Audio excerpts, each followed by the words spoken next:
Hello everyone, welcome back to my blog. তো সেদিন আমি চলে গিয়েছিলাম খুলনার নিউলি ওপেন একটা ক্যাফেতে, যেটা কিনা ওয়েলনেস ক্যাফে অ্যান্ড যেটা কিনা খুবই কিউট একটা ক্যাফে। আগে তোমাদের একটু ঘুরে দেখাই।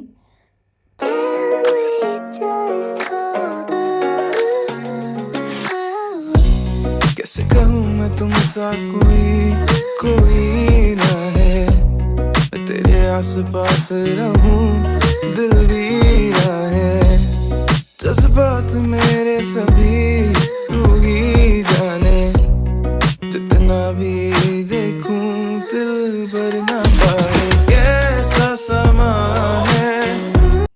দেন কিছুক্ষণ ওয়েট করার পরেই চলে আসে আমার খাবার। আমি অর্ডার করেছিলাম চকলেট মুস, চিকেন বার্গার অ্যান্ড হচ্ছে কফি। অ্যান্ড তাদের ওয়েটারদের বিহেভ অনেক ভালো, তারা অনেক ওয়েল বিহেভড। তো ফার্স্ট আমি ট্রাই করি তাদের কফিটা অনেক স্ট্রং ছিল। যারা অনেক বেশি স্ট্রং কফি পছন্দ করে তাদের খুব ভালো লাগবে খেতে।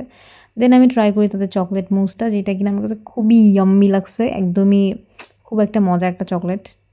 দেন আমি ট্রাই করি তাদের বার্গারটা আমার সবথেকে ফেভারিট। বার্গারটা খুবই মজা ছিল অ্যান্ড খুবই ফ্রেশ ছিল। আর আমি ওখানে যেয়েই তাদের বানানোর প্রসেসটা দেখলাম। এটা ছিল হচ্ছে চিকেন প্যাটি, তার উপরে ছিল চিজ, দেন লেটুস, তারপরে কিউকাম্বার, সব ধরনের সব কিছু ছিল অ্যান্ড খুবই ফ্রেশ ছিল খাবারটা। মানে হয় না, খেলেই বোঝা যায় যে এটা কতটা ফ্রেশ। অনেক মজা লাগছে আমার কাছে। আমি তো নেক্সট টাইম বার্গার খেতে তো অ্যাটলিস্ট ফর শিওর যাবো।